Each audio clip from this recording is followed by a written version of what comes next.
Donc bonsoir à tous. Pour cette discussion concernant la situation des personnes ivoiriennes LGBTI réfugiées en France. Alors, on va commencer par introduire un document qu'on a découvert il y a quelques jours, quelques semaines, qui est le rapport de la Commission africaine des droits de l'homme et des peuples. C'est un rapport qui fait un bilan 10 ans après la signature par 10 pays africains de la résolution 275 de l'ONU. Donc je rappelle rapidement de quoi il s'agit. Cette résolution, c'est une résolution qui s'impose à tous les États du monde et qui impose à ces États de protéger les personnes LGBTI. Donc, il y a 10 pays africains qui ont signé cette résolution, 10 pays dont la Côte d'Ivoire. Donc, on a un petit peu discuté entre eux. On a été assez surpris par certaines des résultats de ce rapport. On a fait nos petites recherches. On a par exemple bien identifié certaines simplifications quand le rapport dit par exemple que la loi criminalisant les relations entre personnes de même sexe a été supprimée en 2019. Donc là, on avait bien vu que c'était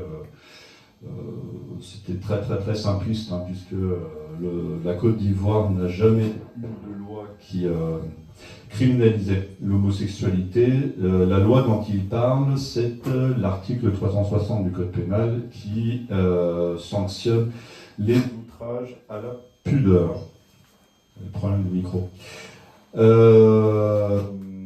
nous, en fait, ce qu'on veut faire aujourd'hui, c'est essayer de discuter un petit peu de ce qui se passe en Côte d'Ivoire pour les personnes LGBTI, mais surtout, nous, ce qui nous intéresse, c'est de voir un peu les conséquences que ça a pour les demandes d'asile de personnes LGBTI ivoiriennes qui viennent se réfugier en France.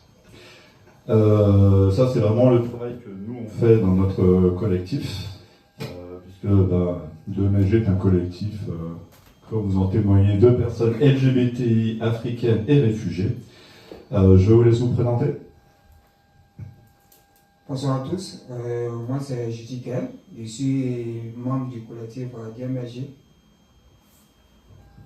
Bonsoir, moi c'est Mehdi. Marc Patrick Oussou. Bonsoir, moi c'est Momo, membre du collectif 2MSG. Merci. Alors, pour commencer, donc je vous disais, ce rapport il a fait un bilan très positif de la situation des personnes LGBTI en Côte d'Ivoire. Il y a aussi quelque chose d'assez curieux en France, c'est cette idée que finalement la Côte d'Ivoire, c'est un peu le paradis des personnes LGBTI, avec beaucoup de légendes qui circulent, les personnes travesties, les personnes trans qui peuvent se promener dans la rue d'Abidjan sans aucun problème. Le rapport essaye de dire que les personnes LGBTI peuvent se défendre en Côte d'Ivoire, que la justice leur permet de porter plainte, etc., etc. Quand vous entendez tout ça, vous réagissez comment? Ok, voici Jean-Yves. Comme nous tous chacun ici, on a pris connaissance du rapport pas plus que de 2 semaines. Et moi-même, je me rappelle le jour où j'ai vu ce rapport, j'étais couché et automatiquement ça m'a un peu bouleversé. Parce que quand j'ai lu le rapport de l'ONU, c'est des experts. Lui, je ne dis pas le contraire. Mais nous avons vécu en Côte d'Ivoire et qui sont ivoiriens, nous avons vu un peu et nous avons vécu aussi dans la société ivoirienne et nous savons ce qui s'est passé, ce qui se passe actuellement concernant les personnes LGBT sur le territoire ivoirien, particulièrement à Abidjan. Et en rapport avec ce rapport de l'ONU, parce qu'il y a une grande marge de compréhension, il y a une très grande différence ce qui est dit sur le rapport et le vécu de chaque personne que nous sommes des vécus des personnes LGBT sur le territoire ivoirien. Je pense qu'il y a, je dirais, une incompréhension. Bon, comme je l'ai dit, hein, c'est des aspects, mais en ce qui me concerne, moi, personne LGBT qui a vécu, et nous tous nous avons traversé ces moments difficiles. À regarder tout récemment, même en l'année 2024, tout ce qui s'est déroulé. Et parce que l'OFRA, qui est une institution sérieuse, on a fait également le constat, hein, parce que, comme je l'ai dit, une institution sérieuse qui fait des enquêtes. On a vu également tous ces événements qui sont déroulés en Côte d'Ivoire dans cette année 2024 seulement. Il sait qu'il y a eu plusieurs moments des années précédentes même, il y a eu des événements aussi pareils. Donc, en juger par eux-mêmes, parce qu'ils devaient juger par rapport à ce rapport et tenir en compte aussi. Vraiment, bon, pour ma part, je vais m'arrêter juste là pour donner la parole sur aujourd'hui. Bonsoir. En fait, l'ONU n'ont pas dit la vérité, en fait, parce que les LGBT ivoiriens ne sont pas protégés. Et il y a la réalité qui est là. Et tout le monde le constate. Et même si les réseaux sociaux, on a beaucoup critiqué pour dire qu'on n'est pas bien. Donc, moi, je pense que l'ONU, ils n'ont pas fait leur travail. Et seulement qu'ils voulaient juste se faire connaître pour dire que la Côte d'Ivoire est un pays qui accueille bien les LGBT. Or, ce n'est pas le cas. Voilà, et c'est tout. Je vais en mettre là.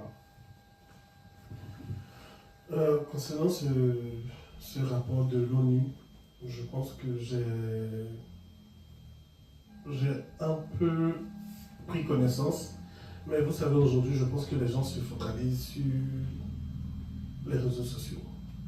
Voir peut-être tous ces petits Ivoiriens LGBT sur les réseaux sociaux ne laisse pas croire que la Côte d'Ivoire est pour l'acceptation des relations du même sexe. Quand je dis ça, parce qu'aujourd'hui, la Côte d'Ivoire est l'un des pays où beaucoup d'influenceurs sont suivis. C'est-à-dire, ils voient des jeunes efféminés, des jeunes qui ont des baies sur la tête.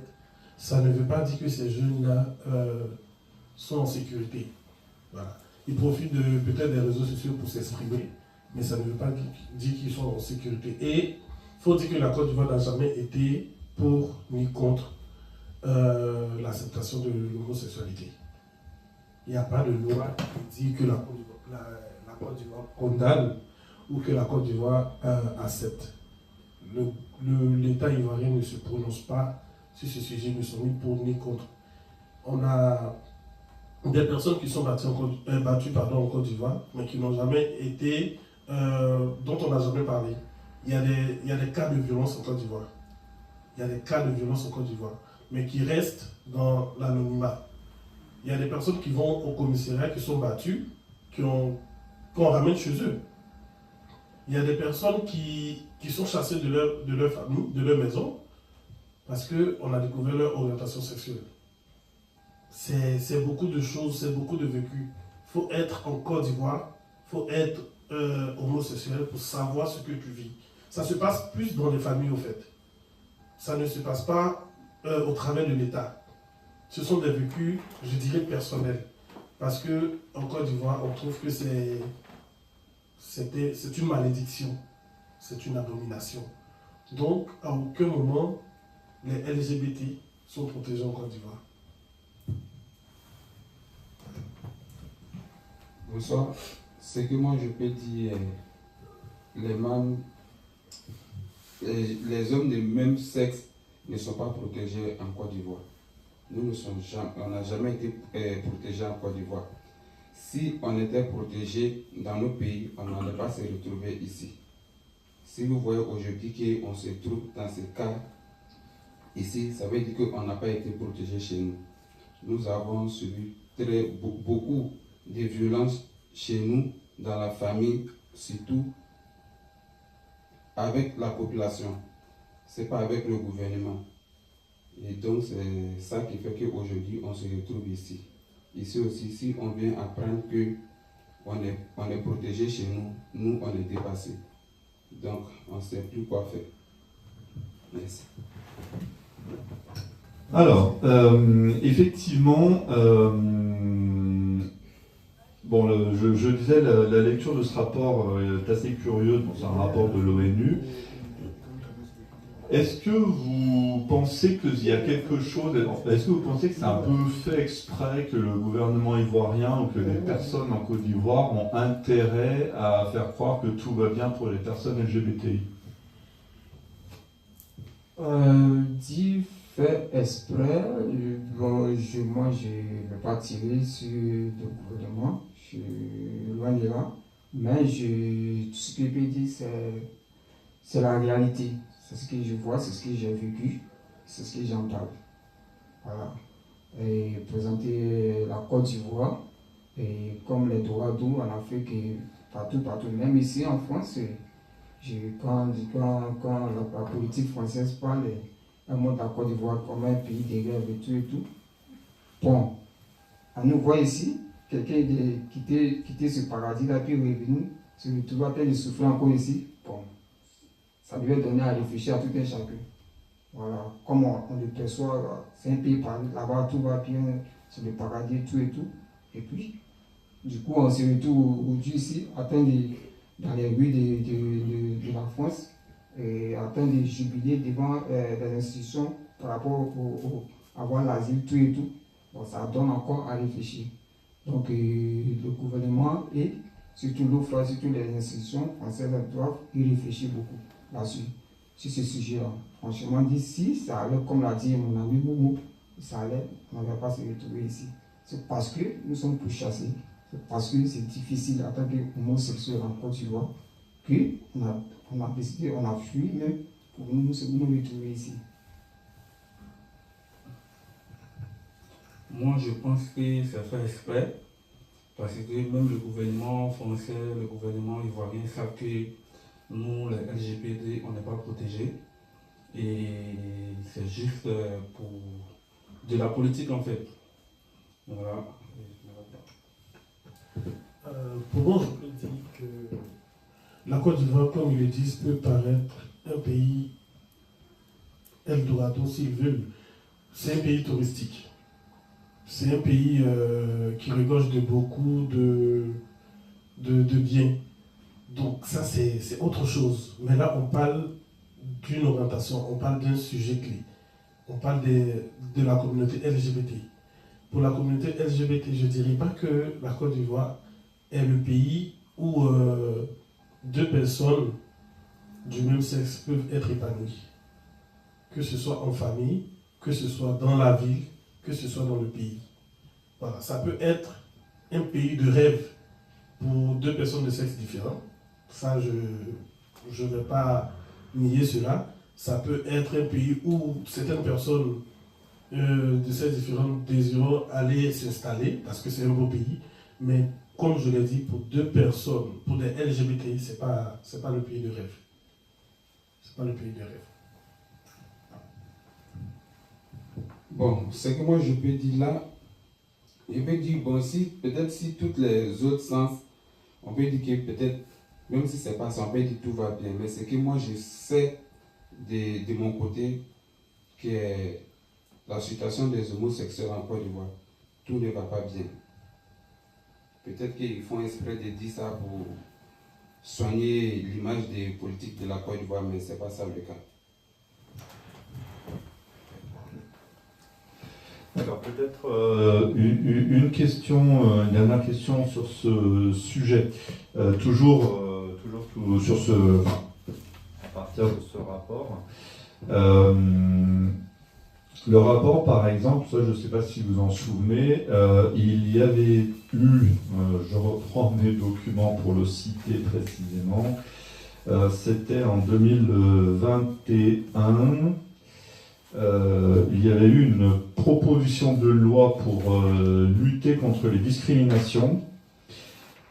C'était précisément pour modifier l'article 226 du Code pénal ivoirien. Et dans ce projet de loi, les discriminations contre les personnes LGBTI avaient été inclus. Alors je ne sais pas si vous en souvenez, ça avait fait un scandale au Parlement ivoirien et finalement la mention orientation sexuelle a été retirée.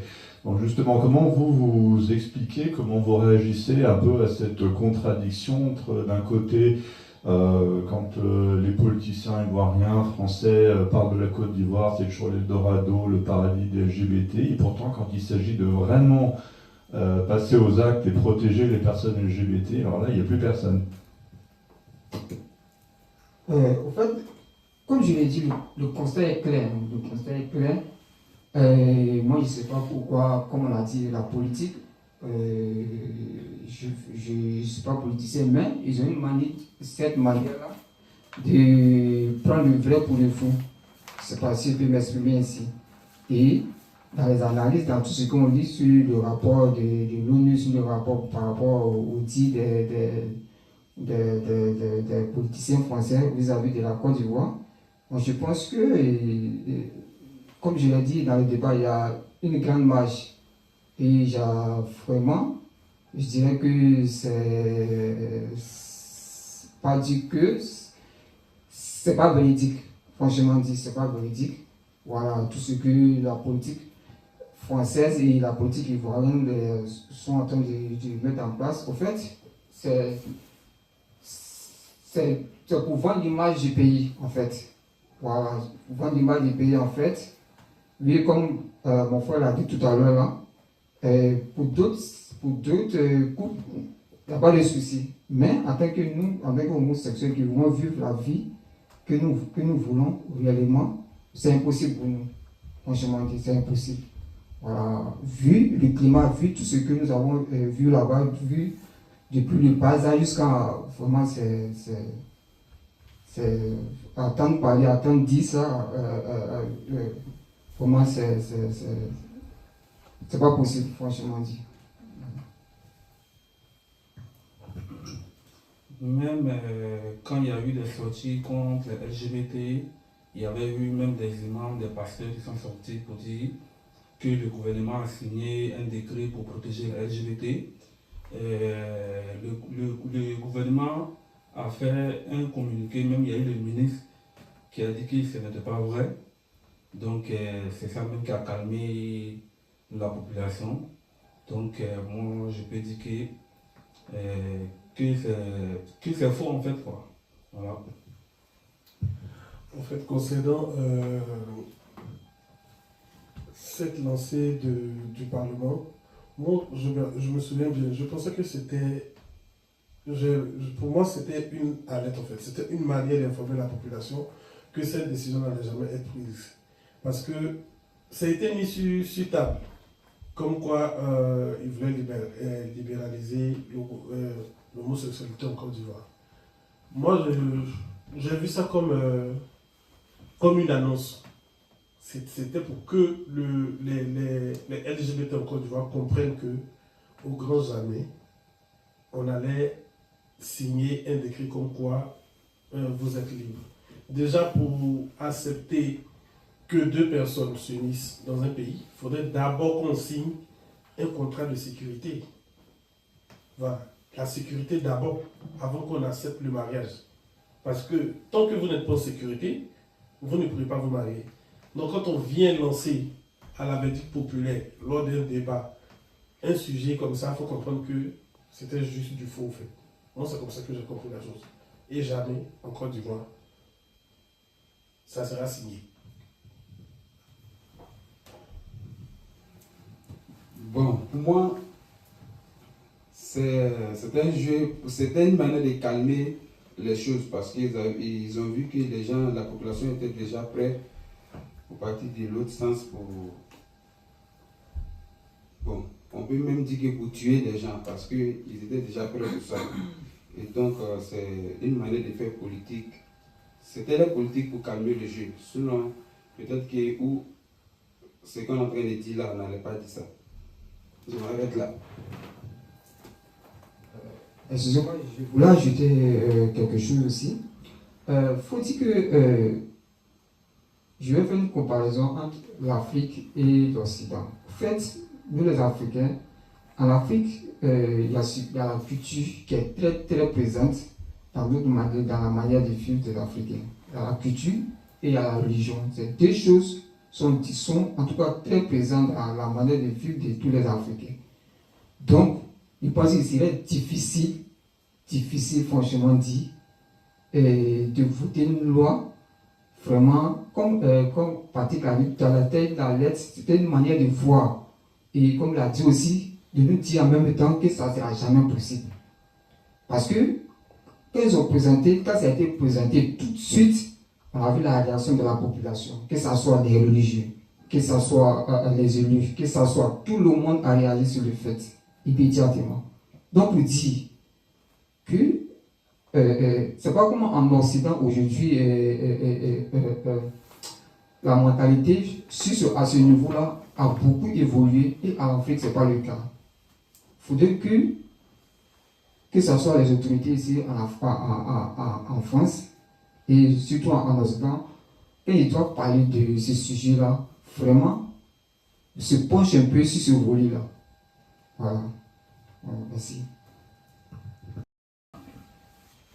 L'Occident, c'est pas forcément ce qu'on dit. Il y a eu la réélection très récente de Donald Trump qui est entouré d'évangélistes, de créationnistes, de radicaux chrétiens, et on a vu le résultat tout de suite. Des résultats qui peuvent être vraiment catastrophiques pour les personnes LGBT en Afrique, notamment pour les associations, puisque Trump a décidé de geler toutes les subventions étrangères américaines, ce qui veut dire que toutes les associations africaines qui utilisaient de l'argent américain pour pouvoir travailler vont se retrouver vraiment sans rien. Il y a aussi eu la décision de Trump de retirer tous les drapeaux LGBTI des ambassades américaines. C'est quand même un message très très clair que les États-Unis officiellement ne soutiennent plus la communauté LGBTI. L'interdiction de Donald Trump d'engager des personnes trans dans l'armée américaine, enfin bon, là il y est bien allé. C'est juste pour montrer que la religion en Occident, voilà, c'est ce que je disais, c'est un peu plus compliqué que ce que certaines personnes veulent dire. Comment vous avez vécu la réélection de Trump? Ah ouais, moi, c'était comme un coup de fouet. Même tout à l'heure, je regardais encore la vidéo, là où il parlait de la suppression des subventions aux ONG et tout et tout. Et je pense que Trump vient de mettre encore un coup à la vie et surtout à la situation des personnes de notre communauté. Et je vois déjà à travers les réseaux sociaux, il y a pas mal de personnes qui commencent à faire des vidéos et qui commencent à parler de ci et de là par rapport à la situation, par rapport aux sorties de Trump. Et je pense que là, encore, il reste à voir des jours à venir, surtout des années à venir, comment est-ce que ça va se passer. Franchement dit, pour couper court, j'ai une crainte, franchement dit, par rapport à la sortie du président Donald Trump. Et je ne sais pas comment ça va se passer. Aujourd'hui, Trump est considéré comme lui qui va sauver l'univers et le monde, parce qu'il est contre les LGBT, donc tout le monde est content. Et même il y a des gens qui le félicitent et tout. Donc moi je pense que ce n'est pas une bonne nouvelle pour nous. Moi je pense qu'actuellement tous les LGBT sont en alerte. Donc on doit beaucoup s'accrocher en fait. Merci. Concernant la réélection de Trump, la seule question que je me suis posée, c'était qu'est-ce qui s'est passé? Et jusque-là, c'est la question que je me pose encore. Qu'est-ce qui s'est passé? Parce que je n'arrive pas à comprendre. Donc, je ne saurais vraiment pas m'exprimer sur ce sujet. Parce que j'ai toujours cette question qui est qu'est-ce qui s'est réellement passé? Vous êtes LGBTI, vous avez fui la Côte d'Ivoire pour venir vous réfugier en France. Et en France, vous découvrez la situation. Je pense que ce n'était pas du tout ce que vous aviez imaginé.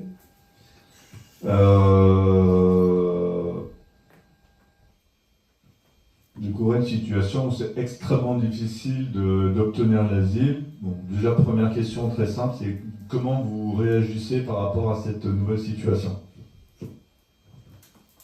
Bon, moi, personnellement, en ce qui concerne la procédure en France, moi, pour dire vrai, je ne suis pas encore passé à l'OFA, j'attends toujours ma convocation. Et là, dans l'attente, ça fait d'abord la durée d'abord, pour le dire, intense. Ça fait déjà 6 mois que j'attends que la convocation à l'OFA. Et en même temps, j'attends, puisque je suis au centre, j'ai des amis qui sont passés à l'OFA, d'autres qui ont été rejetés, certains qui attendent d'autres convocations à la CNDA, certains qui sont passés aussi à la CNDA, et lorsque on s'assoit et qu'ils me racontent, je pense que ce n'est pas une mince affaire, franchement, parce que à leur attendre, c'est comme si c'est aller à l'OFA ou aller à la CNDA, c'est comme si on allait encore à l'abattoir. Excusez-moi du terme, mais vu la pression qu'on les a mis là-bas, vu toutes les questions qui leur ont été posées, je pense que c'est compliqué, c'est difficile. C'est difficile encore de voir, de vivre encore, de remettre encore le même CD de ta vie que tu as vécu. Bon, c'est compliqué, c'est dur. Et vraiment, il faut dire que le parcours et surtout la procédure, c'est très très difficile. Certains parmi nous ont pratiquement 2 ans, 3 ans parmi nous. Et moi, je suis arrivé qu'en août, et quand je regarde tout ça, ça me stresse et ça me fait encore peur, franchement. Moi, je suis à la CNDA, j'ai passé à OFRA. Et ça me fait maintenant 4 mois que j'attends pour passer à CNDA. Et moi, depuis que l'OFRA m'a rejeté, là, je ne suis pas bien. Et quand je fuis mon pays et quand je viens ici et je vois que l'OFRA ne m'accorde pas l'asile, moi, ça me fait très mal. Et voilà, moi, je suis en CNDA, donc j'attends toujours. Merci.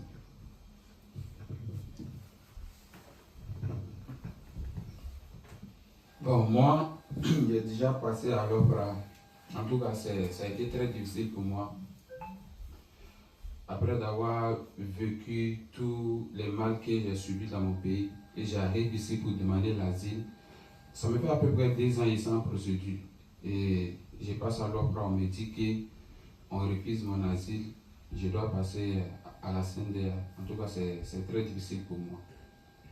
Et je ne sais pas qu'est-ce qu'il fallait faire pour obtenir cet asile. Parce que je crois que tout ce qui m'est arrivé, j'ai tout dit et j'ai tout fait aussi. Mais actuellement, mon asile a été refusé d'abord. Et donc, je dois partir à la CNDA. Concernant la demande d'asile en France, au vu des témoignages que j'entends, au vu des confrères que je côtoie, à un moment donné, je me demande de quelle liberté la France parle-t-elle? De quelle liberté? On vient dans un pays parce qu'on se sent en danger dans son pays, on demande la sécurité, on a envie d'être libre, on a envie de vivre notre orientation, notre identité. On est sous pression au pays. Parfois même, des gens sont obligés d'être d'autres personnes. Et arrivé ici, on a encore ce fardeau, ce poids-là, parce que on nous refuse encore la protection. Bonjour. je pense qu'il y a un problème. Il y a un très gros problème. Donc, c'est à revoir. Ok, je vais un peu dans la même veine que Patrick, effectivement. Et comme il a dit, moi, que je l'ai dit tout à l'heure, là, je ne suis pas encore passé. Je ne suis pas encore passé. Je suis en attente, ça me fait 6 mois déjà. Et déjà, c'est Momo qui vient de parler, 2 ans, il passe à l'OFA, c'est un refus.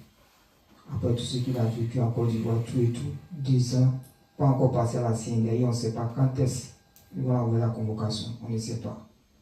Et là, imaginez, nous qui avons vécu toute cette terreur-là, fini ici, comme Patrick l'a dit, on s'est dit, enfin, on va arriver dans un pays où au moins, je pourrais vivre ma vie, mais au moins, ça va être de façon libre. On n'imagine même pas qu'il y a un autre obstacle encore qui nous attend, c'est-à-dire les procédures. Les procédures. Les dossiers. Tu réfléchis, même la nuit, même pour dormir, tu as tous les problèmes. Tu vois. C'est-à-dire, on quitte une autre difficulté. La difficulté qu'on a fui au pays. On revient encore, on fait face à cette même difficulté encore. Mais d'une autre façon. Et là, on se pose la question. En fait, où est-ce qu'on pourra trouver enfin cette liberté-là? Quand est-ce qu'on aura cette liberté-là, cette tranquillité, en tant qu'homosexuel? Et c'est la question que nous tous on se pose, nous tous. Merci.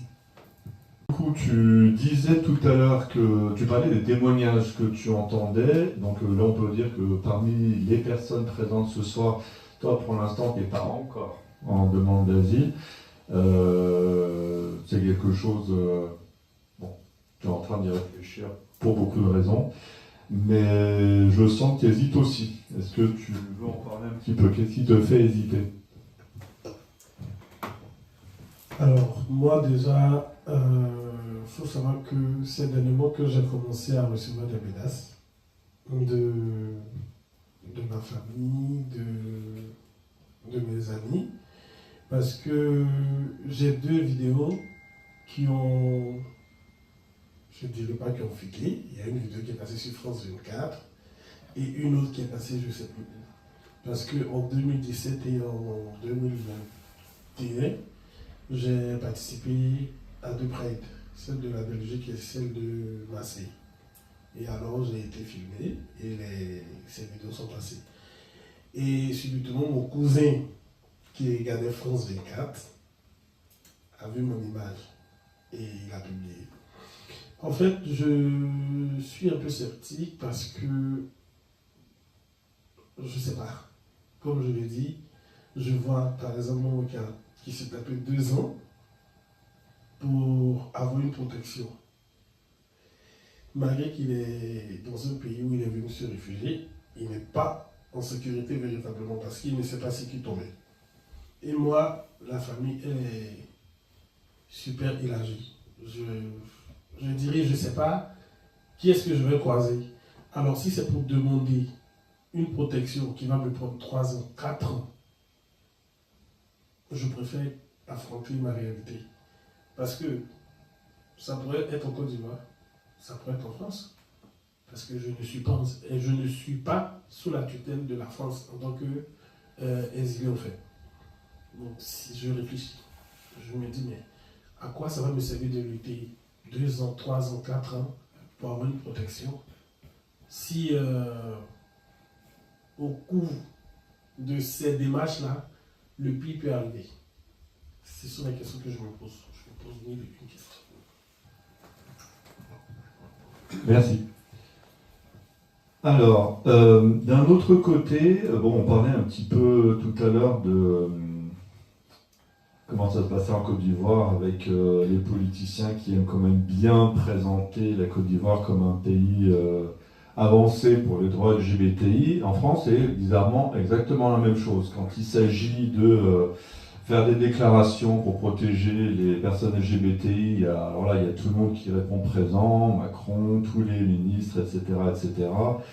même Gérald Darmanin, qui était un homophobe très très connu, qui a participé à la manif pour tous, aujourd'hui il est repenti, il a présenté ses excuses, etc. etc. Et pourtant, le résultat, c'est ça. C'est que, bizarrement, quand il s'agit de protéger les personnes LGBTI, réfugiés qui viennent en France pour demander l'asile, ben là, il n'y a plus personne. Comment est-ce que vous réagissez à ça?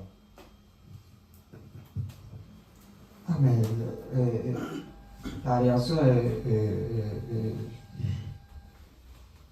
je dirais, pour moi, c'est un peu, je sais pas, franchement dit. Comme je l'ai dit tout à l'heure, la fille est venue dans un pays où je me dis, je vais trouver au moins la liberté. Autant dans ce pays-là, je vois des élus, au contraire, qui sont homophobes sur peu, je dis ainsi. Voilà, ils font passer des lois pour nous retarder dans nos procédures, dans nos démarches vers la liberté, dans nos marches vers la liberté.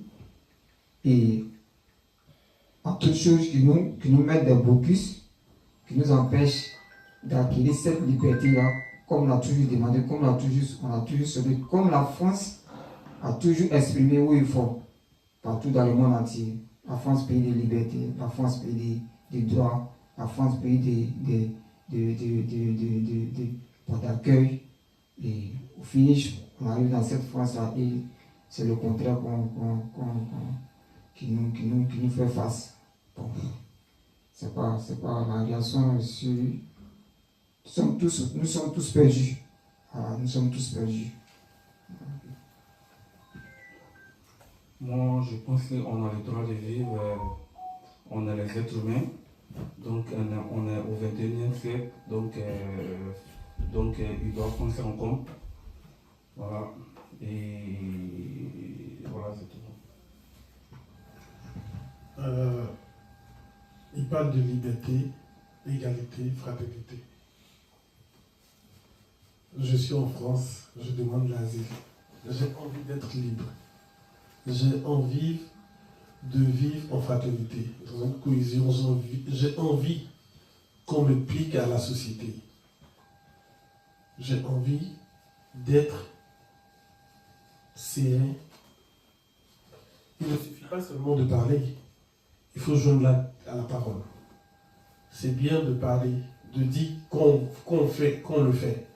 Mais si on ne voit pas la réalité, s'il n'y a pas d'acte posé, parce qu'il ne faut pas dire qu'on protège les LGBT et que quand Momo s'en va pour sa demande d'asile, elle est refusée, de quelle protection on parle? Donc, moi je pense qu'il faut joindre l'acte à la parole. Pour moi, je commence à douter si la France est un pays de liberté. Et vu que si les homosexuels, la demande des homosexuels sont rejetées sans cause, je commence à douter si la France est un pays de liberté. Merci. Alors là où les choses se compliquent, bien sûr, bon, les gouvernements successifs depuis plusieurs années, c'est très compliqué. Je parlais de Gérald Darmanin, le dernier ministre de l'Intérieur était c'est même encore pire. Hein. C'est-à-dire que là, il y a vraiment non seulement un positionnement LGBTI-phobe, mais aussi très très clairement xénophobe. Donc vous êtes là, vous demandez l'asile. L'asile, c'est du droit international. L'OFPRA est une administration indépendante. C'est-à-dire que l'OFPRA représente le Haut Commissariat aux réfugiés en France. Et pourtant, les résultats sont là.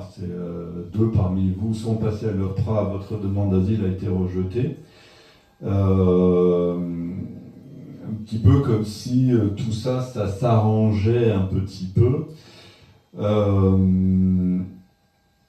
Pourtant, là, ma question, c'est l'OFPRA se présente comme des experts. C'est-à-dire que même ce rapport de l'ONU, l'OFPRA, ils ont des services, des renseignements, des informations pour savoir que tout n'est pas absolument correct dans ce rapport. L'OFPRA, bien évidemment, doit être au courant de ce qui se passe en Côte d'Ivoire. Des associations comme l'ARDIS ont prévenu l'OFPRA de la chasse aux boobies qui est en train de se produire en ce moment même en Côte d'Ivoire. Et pourtant, ce qu'on voit, c'est cette volonté dans les décisions, petit à petit, de continuer à dire que finalement, les LGBT en Côte d'Ivoire, oui, bon, c'est pas aussi grave que ça. Donc là, sa personne n'a pas pu nous rejoindre ce soir. On avait parlé donc Dave, qui est une personne ivoirienne homosexuel à Grenoble, qui est passé à l'OFPRA, qui a vu sa demande d'asile rejetée, qui est passé à la CNDA, et dans sa décision, la CNDA a reconnu que Dave est homosexuel, mais a décidé de rejeter la demande d'asile en disant que finalement, oui, bon, ben, monsieur en Côte d'Ivoire, il peut bien se débrouiller tout seul. Comment vous réagissez à ça? Encore une deuxième déception, hein. Une déception encore de plus. Voilà, un coup de marteau encore sur nous encore. La personne, la décision, il est homosexuel et que la Côte d'Ivoire est un pays, comme on le disait tout à l'heure, un pays où tout va bien. Autant, comme je l'ai dit, la CNDA est une institution critique. L'OFPRA aussi pareil, qui font des investigations, qui mènent des enquêtes. Et nous sommes tous au courant de tout le vécu des personnes homosexuelles en Côte d'Ivoire. Je prends uniquement la dernière année 2024 qui vient de s'écouler. Et nous avons tous vu comment est-ce qu'on a été martyrisé en Côte d'Ivoire par la population. Et le gouvernement n'a même pas bien levé le doigt pour agir. Nous connaissons ces personnes, on connaît. Et il y a eu des marches et tout. Nous avons tous vu dans des vidéos qui sont claires. Et au vu aussi de tout ça, il y a la CNDA qui dit qu'il reconnaît son homosexualité et lui dit que non, mais qu'il n'a pas en danger en Côte d'Ivoire.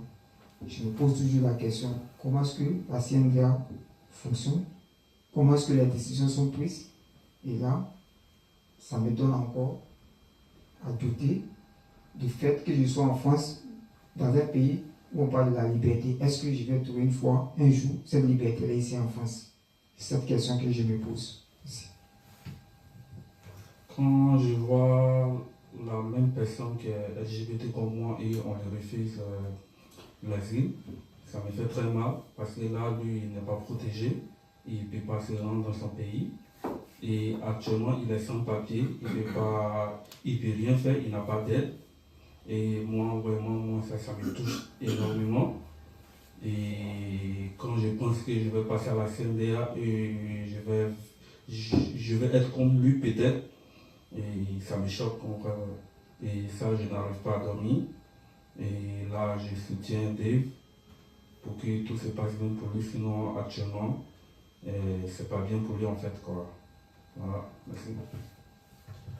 Dire il reconnaît qu'il est son orientation sexuelle, c'est bien. Mais dire qu'il peut se débrouiller seul en Côte d'Ivoire, ça c'est autre chose. Il faut savoir qu'en Côte d'Ivoire, même si on épargne le gouvernement, il y a la famille qui est un gros risque. Parce qu'en Côte d'Ivoire, lorsqu'on apprend qu'un membre de la famille apprend que tu es LGBT, sachez que c'est une information qui devient mondiale. C'est-à-dire, un parent apprend qu'un membre de la famille est LGBT. Toute la famille, que ce soit la famille proche, la famille éloignée, même les inconnus, sauront que tu es gay. Et dans la rue, très compliqué.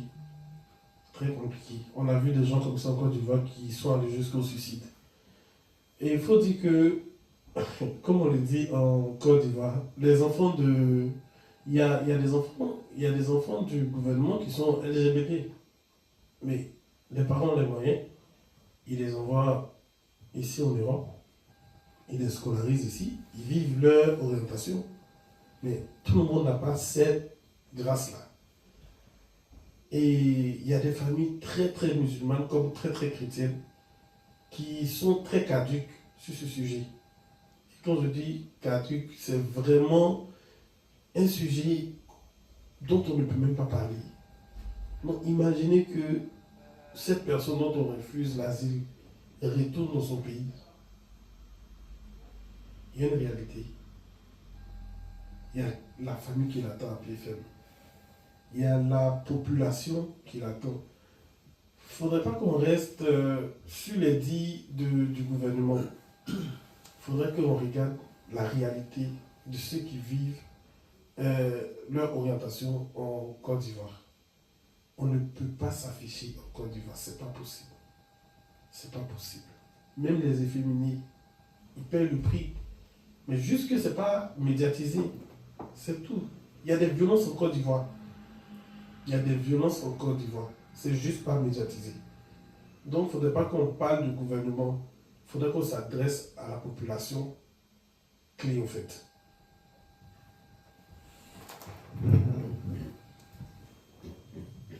En tout cas, moi, j'ai mal pour nos collègues qui ont été refusés à la CNDA.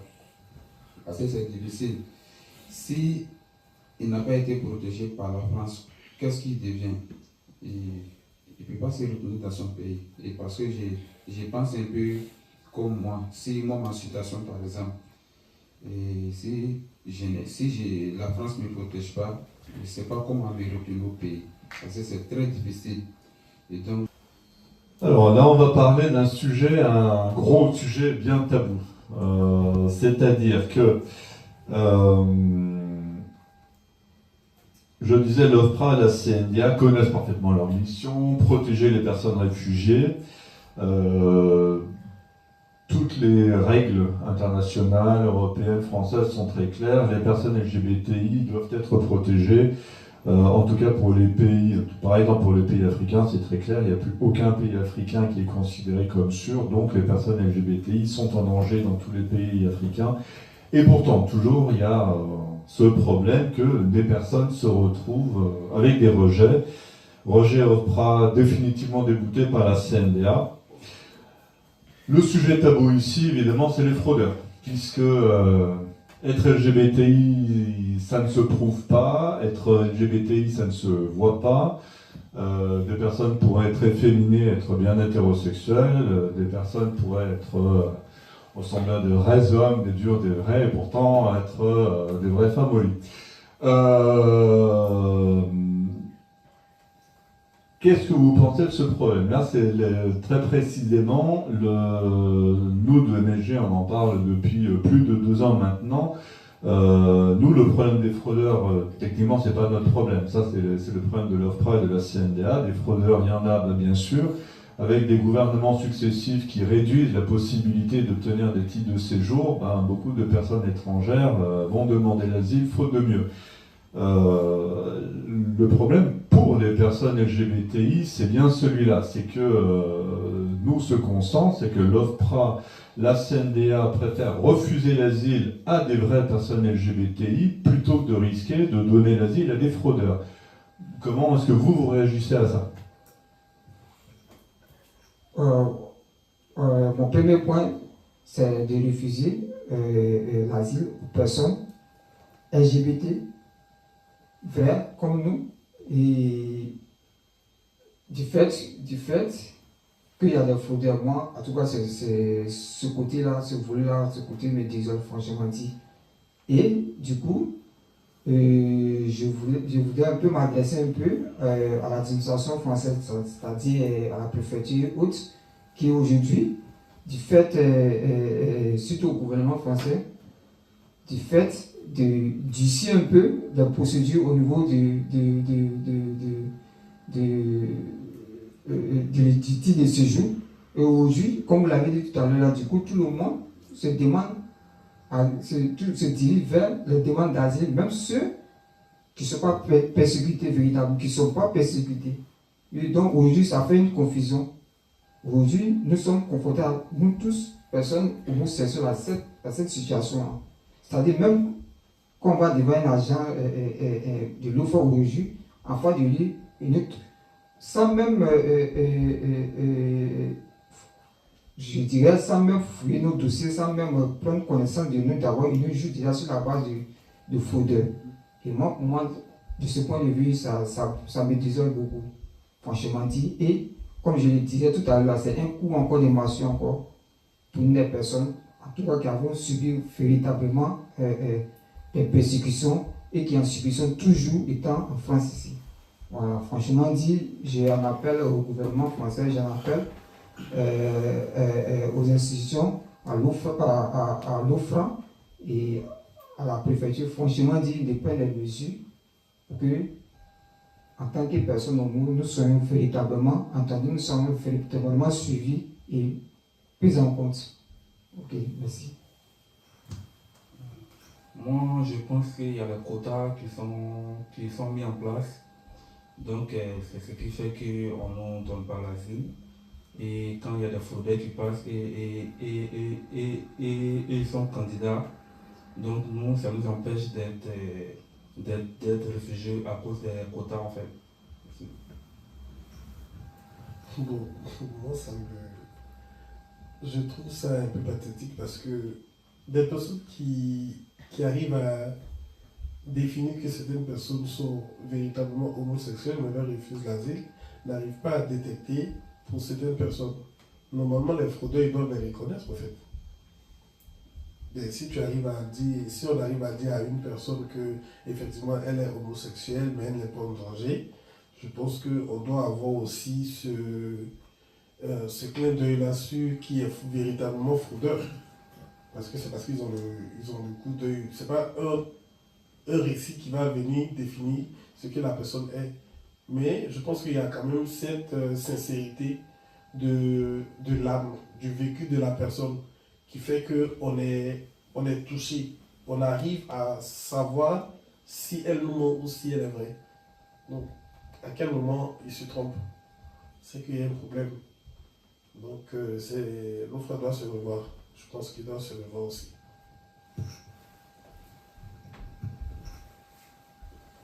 Pour moi, bon, l'OFRA, il doit essayer de faire toujours l'effort pour connaître la différence des fraudeurs et ceux qui sont véritablement homosexuels. Et pour nous, c'est pas la même chose, on n'est pas la même chose. Et parce que nous, c'est nos vécus. Quand on va partir à l'OFRA, c'est nos vécus qu'on raconte. Ce n'est pas une histoire montée. Et donc, ça ne peut jamais être la même chose.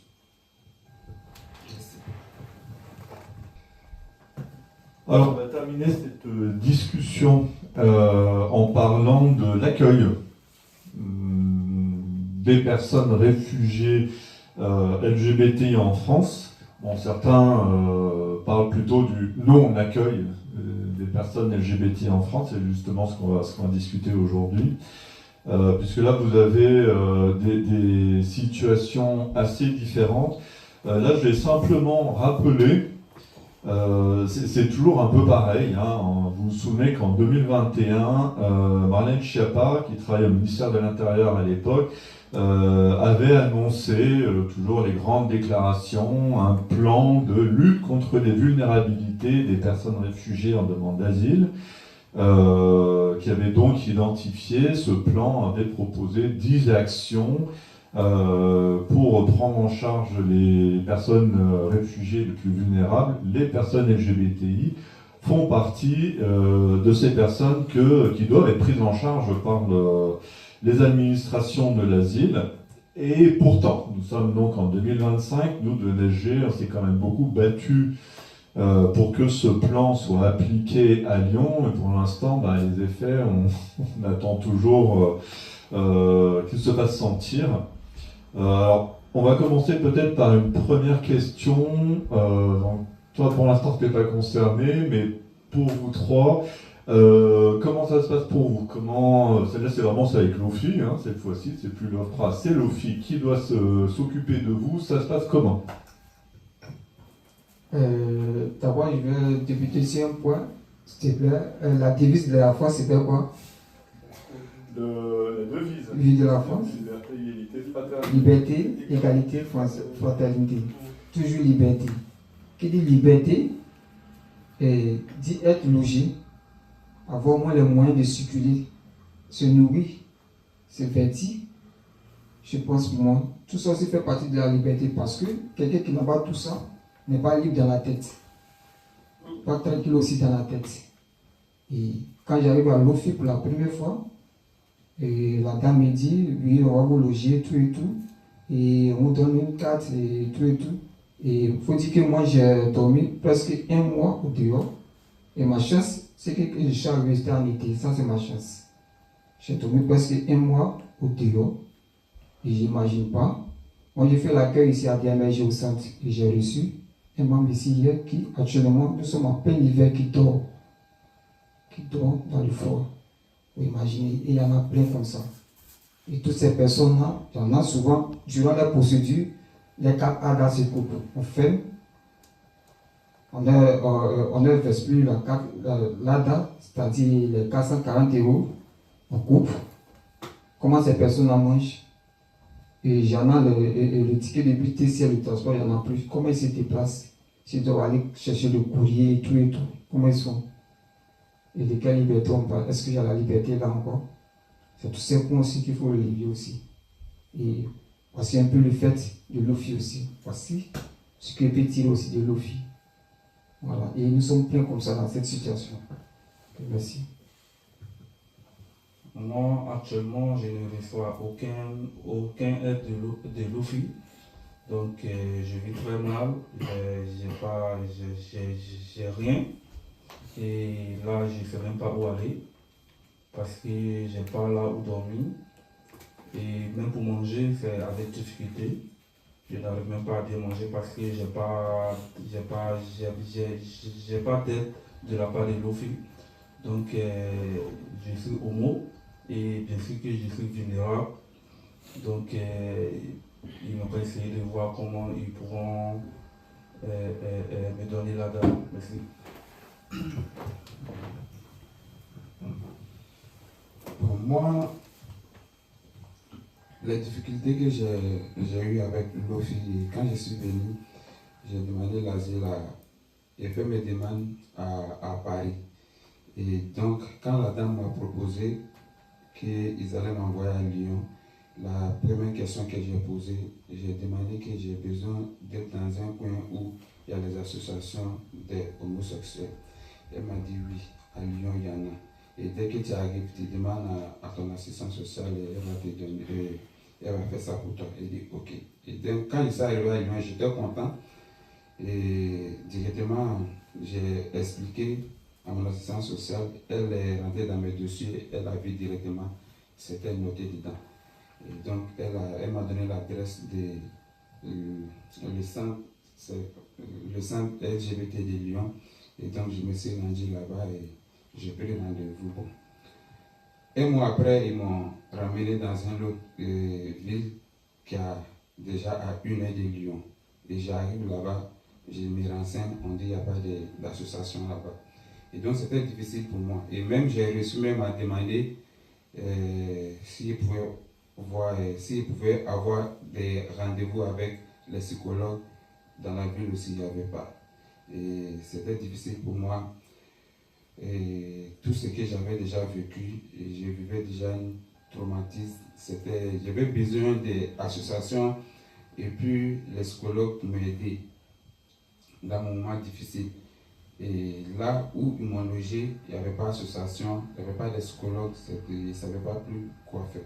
Et j'ai demandé à mon assistante sociale, elle m'a dit si je dois aller voir le psychologue, c'est moi-même qui dois m'occuper du transport. Et les 200 € qu'on me verse par mois, je dois manger dedans, enlever les transports pour aller dans mes rendez-vous, payer les transports encore pour revenir à Lyon, pour venir voir les associations. C'était difficile pour moi. Et j'étais obligé d'abandonner côté psychologue pour me baser sur l'association parce que là-bas, j'avais déjà raconté des personnes LGBT que je me sentais déjà en l'aise avec eux.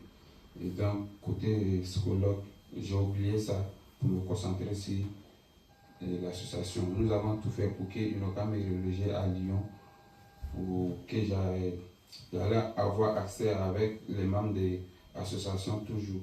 Ça n'a pas marché. Et donc c'est difficile pour moi pour faire les va-et-vient. Souvent on a des rendez-vous, on a des sorties, je n'ai pas les moyens pour me déplacer. Et donc ça me fatigue un peu.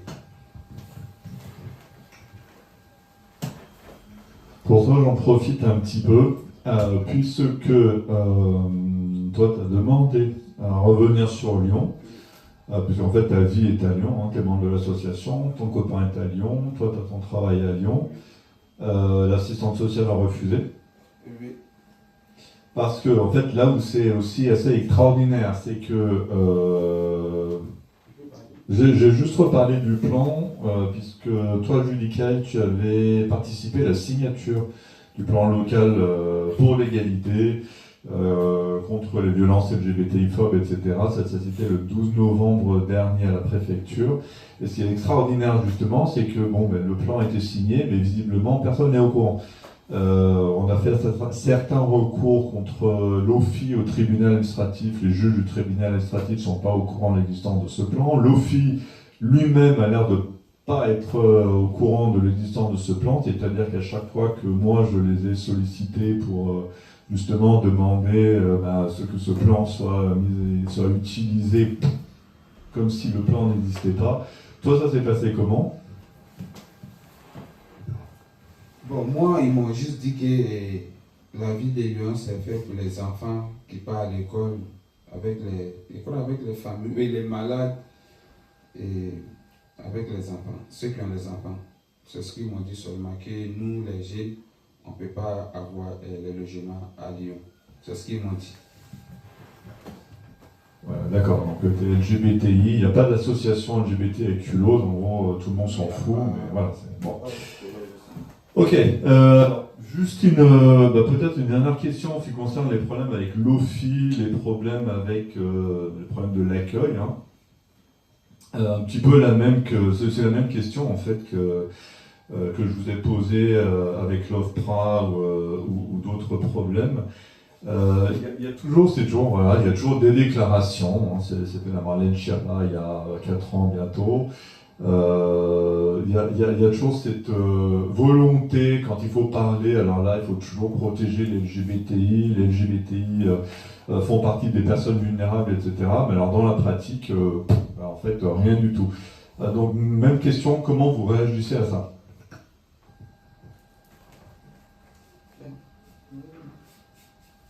Moi, par rapport à la même question, puisqu'il n'y a aucun d'entre nous, moi par exemple, jusqu'aujourd'hui, quand je suis passé à l'OFI la première fois, la dame m'a dit oh, monsieur, vous serez logé, tout et tout.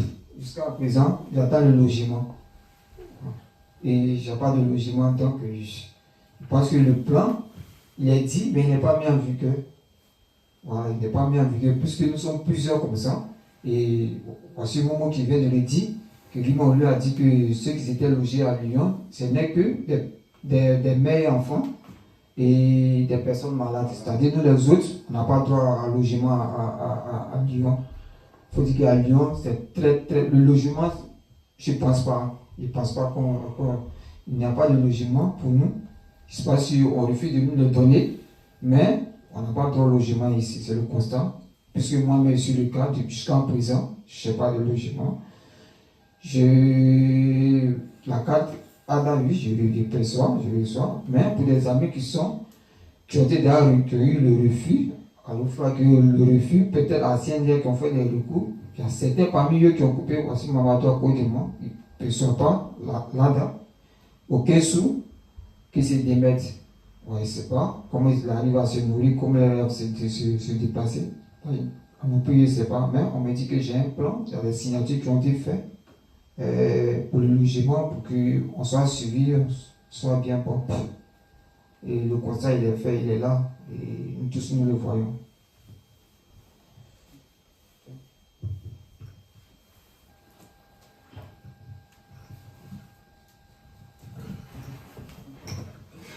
Merci. En fait, je me rends compte que mes questions ne vont pas être très claires. Je te laisse répondre, je la reformule après.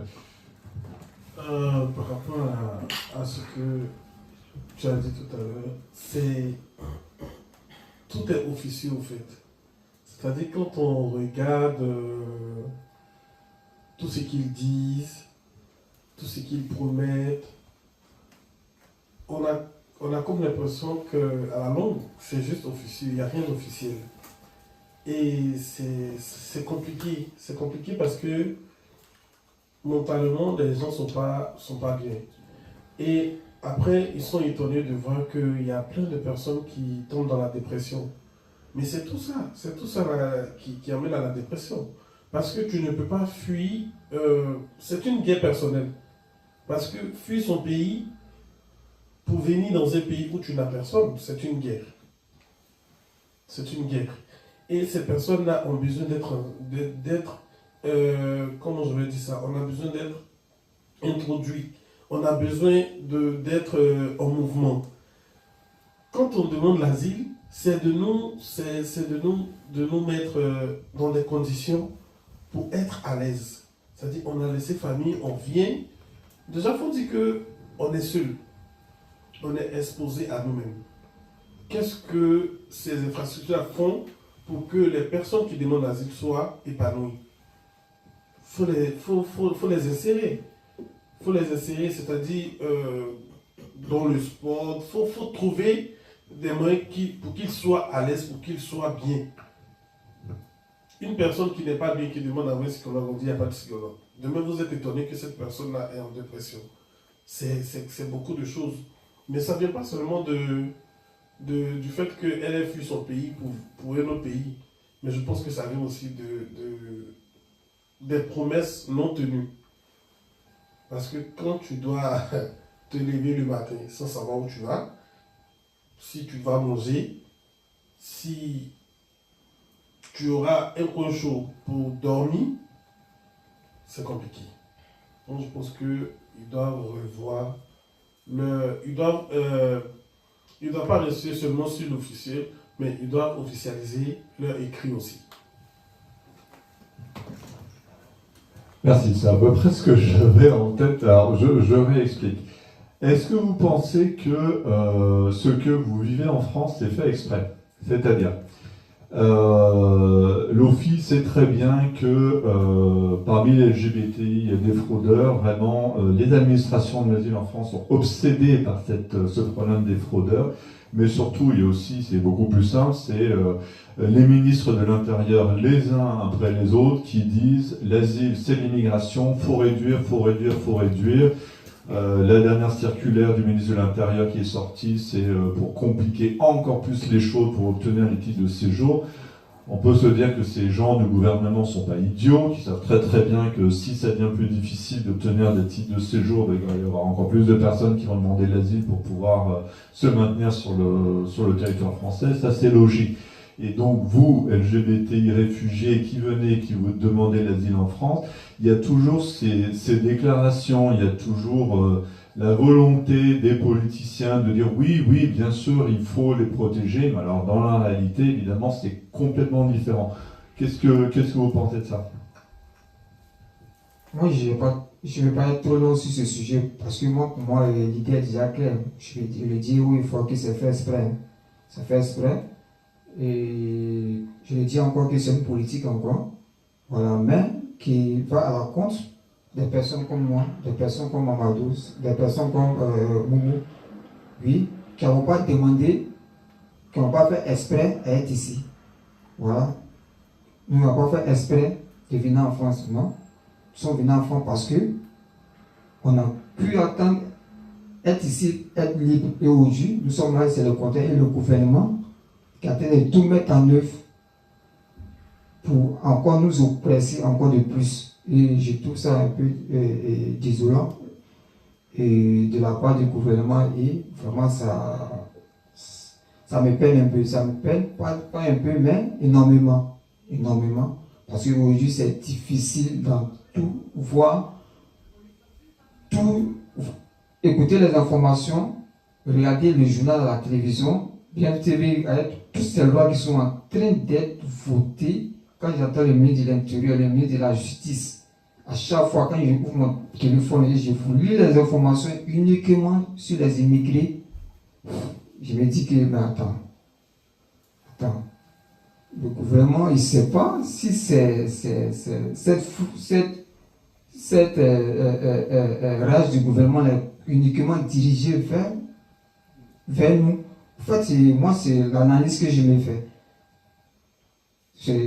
Et depuis un certain moment, cette analyse-là que j'ai fait, je dis, mais attends, est-ce qu'on pourra s'en sortir? Tu vois? Et voilà pourquoi il dit que c'est déplorable et ça me désole beaucoup, franchement dit. Et merci. Moi, je pense que c'est fait exprès parce que le gouvernement ne veut pas des immigrés. Donc,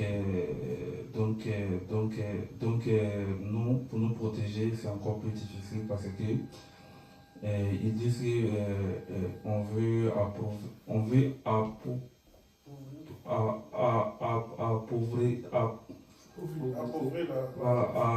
la France parce qu'on est là que pour les papiers, que pour la CAF. Or, ce n'est pas le cas. Voilà, merci.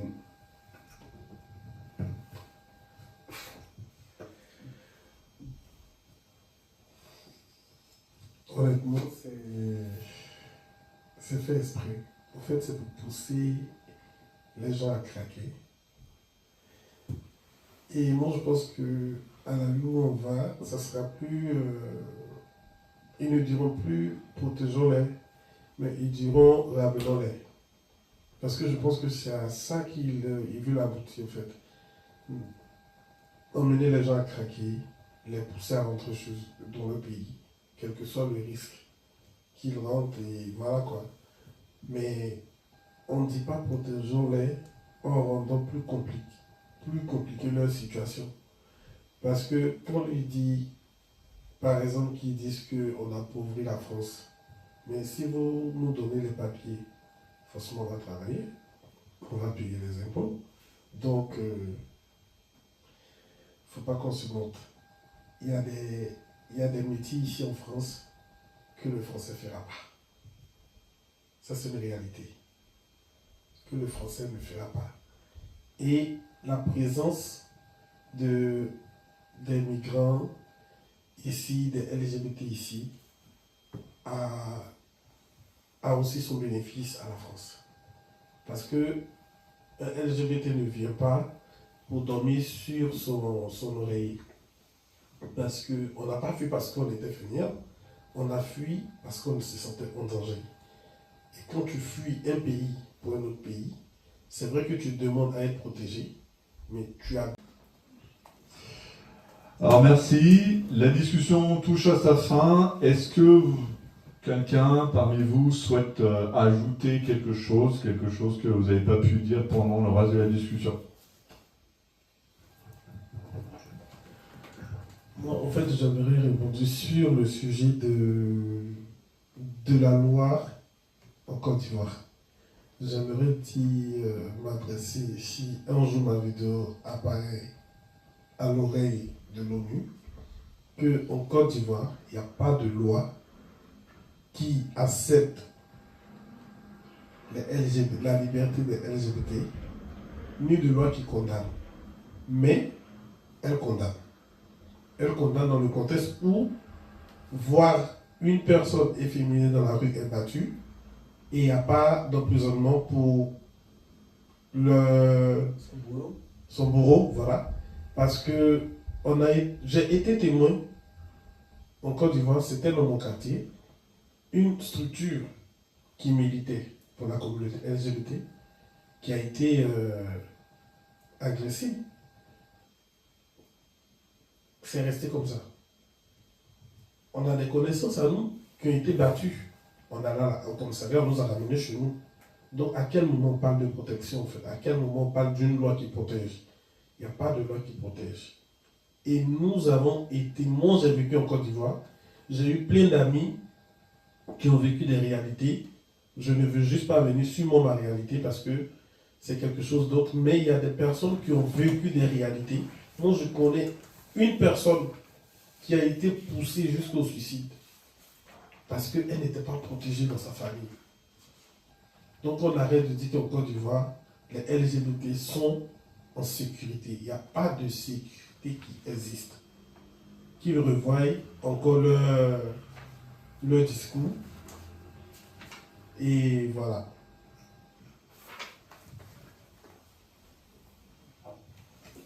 Oui, ben alors effectivement, hein, j'en profite pour conclure. Finalement, c'est ce que disait un petit peu le rapport en question, un rapport dont on parlait en début de discussion.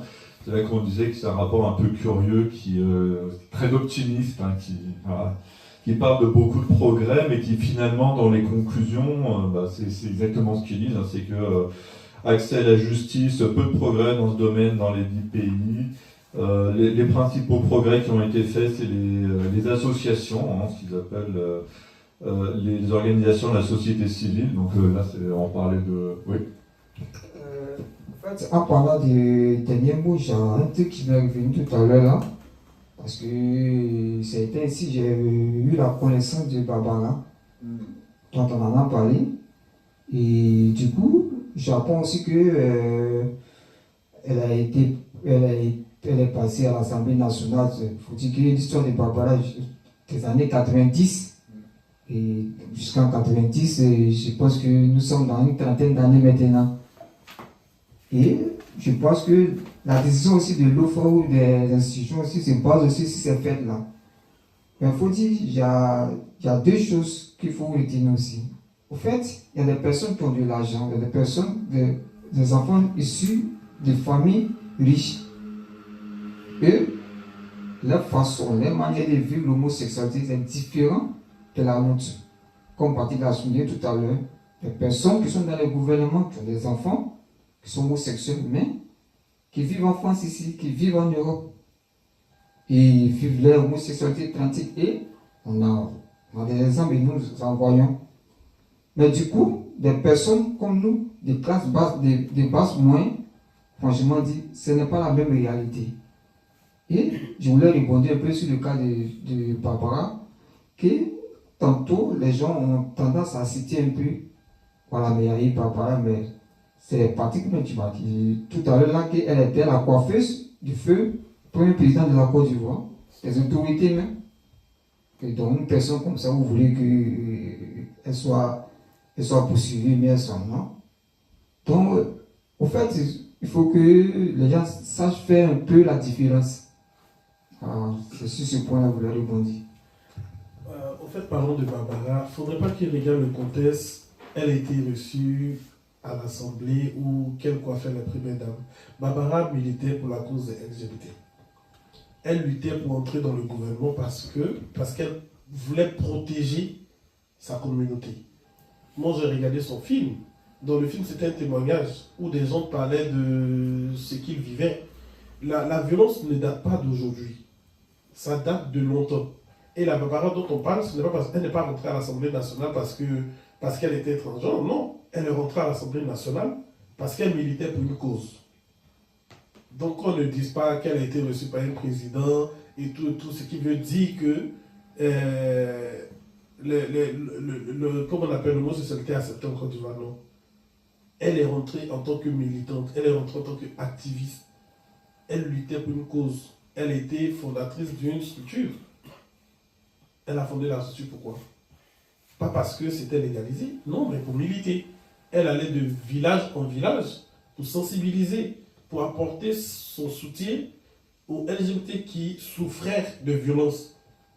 Donc, on ne regarde pas juste la facette qu'elle a été reçue par le président de l'Assemblée nationale, mais qu'on regarde le fond du pourquoi elle est allée vers eux.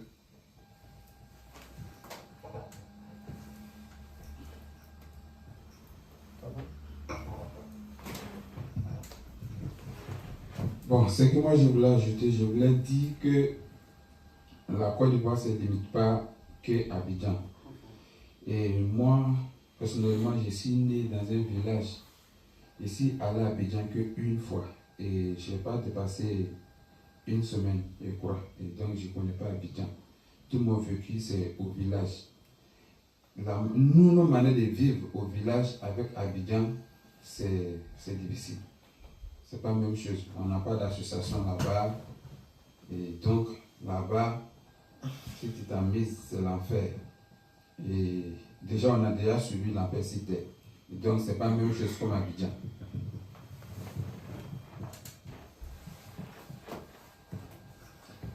Merci à vous. Merci.